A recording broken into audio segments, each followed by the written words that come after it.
bem, pessoal? Vamos agora fechar nossa matéria da ação de oposição. Vocês viram que é uma ação muito interessante, que a gente não pode confundir com embargo de terceiro, né, que tem uma certa semelhança, mas aqui eu estou discutindo, né, o meu direito, o meu bem, perante autor e réu de uma ação principal no processo que eles demandam. Então, eu coloquei aqui para vocês um quadro, né, e nesse quadro eu coloco para vocês a questão do procedimento, da competência, nomenclatura, e coloquei ali uma questãozinha para vocês pensarem. Então, já sabendo da ação de oposição, né, quando é que ela é cabível, que é, na verdade, quando um terceiro, né, vem discutir com o autor e o réu da ação principal, né, alegando ser dele aquilo que o autor e o réu da ação principal, né, discutem, vamos agora a esses, né, detalhes procedimentais e processuais. Primeiro, a competência. A ação de oposição necessariamente tem distribuição por dependência. Por dependência, que é a ação em que o autor e o réu da ação principal litigam. Então, como é que a gente faz? A gente escreve ao excelentíssimo senhor juiz lá, por exemplo, de direito das X varas, sei lá, terceira vara, quarta, tem que saber qual é que é a vara que é a tramitação principal, escreve embaixo distribuição por dependência o processo de número tal. Mesmo quando é sistema eletrônico, a gente faz por dependência, né? Então, a gente, no sistema eletrônico, eles pedem o número, inclusive, por exemplo, na nossa justiça estadual, eles pedem o número do CNJ do processo principal. Então, ela é distribuída por dependência. Se viesse a ser uma prova da OAB, por exemplo, você teria que escrever distribuição por dependência, o processo de número, sei lá, pontinhos, ou o número que eles dessem. Nomenclatura. Aquele que demanda a gente chama de opoente. E aquele em face de quem ele demanda, os réus da oposição, que são o autor e o réu da ação principal, são os opostos. Então, vocês vejam, o opoente é quem faz a ação de oposição, quem ajuiza, é o autor. E os opostos são os réus da ação de oposição, que nada mais são do que o autor e o réu da ação principal. A petição inicial, como já disse para vocês, é o padrão. Artigo 319, artigo 320, qualifica, causa de pedir, pedido, enfim, né, tudo isso. Mais ainda, né, a questão de pedir sobre a ação principal. Porque se vocês pedem, por exemplo, vocês estão brigando por um imóvel. Na ação principal, o autor e o réu estão brigando por um imóvel. Vocês entram com a oposição dizendo que o imóvel é de vocês vão dizer o quê? Que vocês querem a procedência da ação de vocês e a improcedência da ação principal. Às vezes não é a improcedência da ação principal. Se, por exemplo, aquele exemplo que eu dei para vocês de marido e mulher, e eles estavam litigando lá por, sei lá, 1000 ações de uma empresa. Aí o terceiro vem dizer assim, não, mas 500 ações são minhas. O que vocês pediriam nesse caso? Que o juiz julgue procedente o direito de vocês sobre 500 ações e que na ação principal julgue que somente 500 ações estão em discussão. Tá? Então, são detalhezinhos assim. Mas a petição inicial, na sua essência, não muda. É aquele esquema, qualificação, valor da causa, enfim, tudo. Aqui vem um diferencial.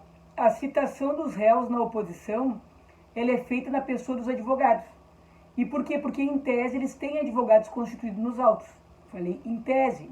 Pode ser que algum deles não tenha. Por exemplo, pode ser que o réu ainda não tenha vindo para o processo, ou pode ser que algum advogado tenha renunciado ou o cliente revogado. Pode acontecer. Mas é bem provável que o autor e o réu da ação principal já tenham advogados. Então, a citação deles será na pessoa do advogado. Se eles não tiverem advogado, aí se faz a citação pessoal normal, ou por AR, ou por mandado, né, pelo meio que se fizer necessário. Então, é mais um diferencial que nós temos aqui. Defesa. Os réus são citados para contestar em 15 dias. Na verdade, existe sempre uma polêmica sobre isso, porque, não esqueçam, né, eles são litisconsortes com advogados diferentes. Em tese, eles têm prazo dobrado no processo físico, no eletrônico não. Isso está no artigo 229 do CPC. Então, sendo processo eletrônico, mesmo tendo advogados diferentes, a contestação vai ser em 15 dias.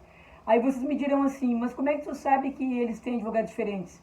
Gente, mas se eles estão litigando na ação principal, não pode um advogado representar os dois na oposição, porque existem interesses conflitantes.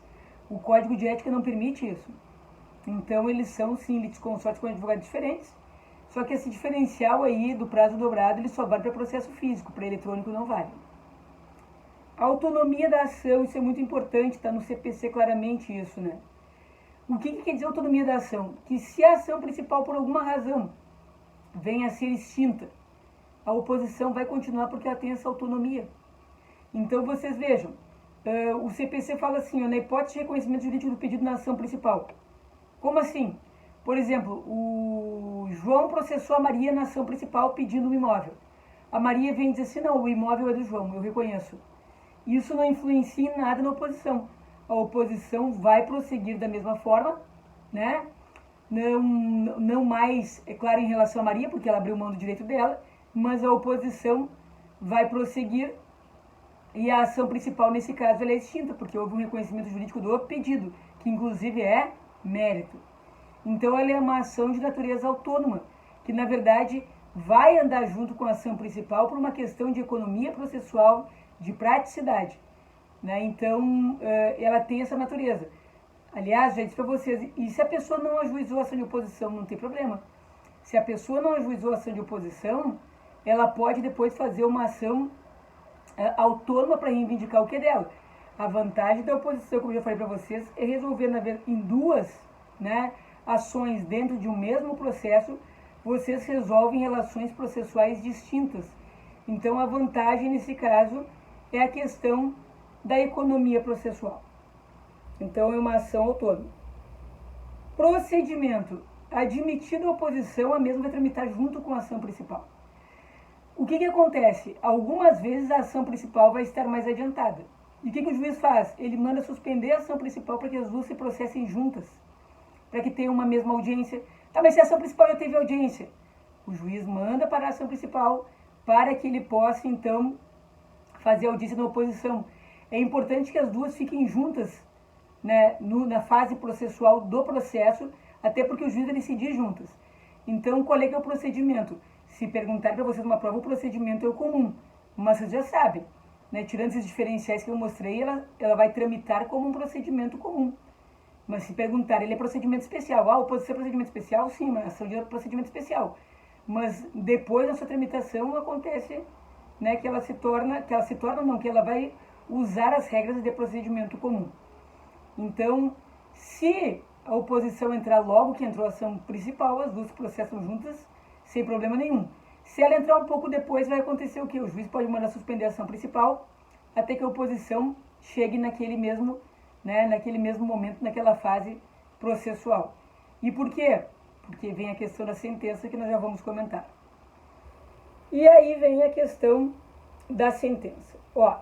É proferida uma só sentença naquele processo, e essa uma só sentença vai resolver duas ações, duas relações jurídicas, a ação principal e a de oposição.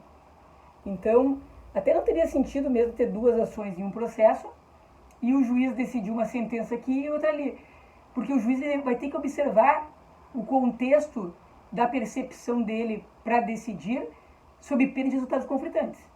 Então, o que eu coloquei para vocês ali, num quadrinho abaixo, dei uma olhadinha ali. Eu botei com letras verdes. Pergunta para refletir. Por qual motivo você acha que o juiz decide primeiro a oposição e depois a ação principal ao proferir sentença?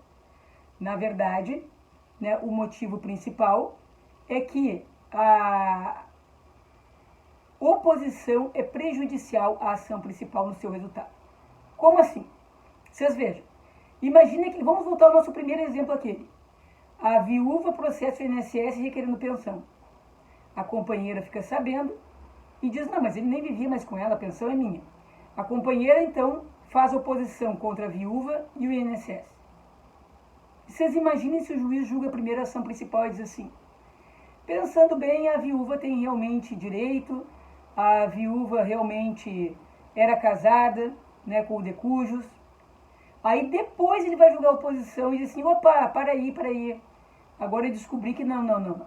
A viúva não tem que ganhar, quem vai ganhar agora é a companheira, porque a viúva nem fazia mais jus, porque não vivia mais com ele. Seria horrível. Imaginem no outro caso, o autor e o réu brigando, o imóvel é meu. Aí vem o terceiro oponente e diz, não, o imóvel é meu. Imagina o juiz dizendo, olha, o imóvel é do autor. Aí vai julgar a oposição, não, esquece, pensando bem o imóvel do oponente. Não tem como.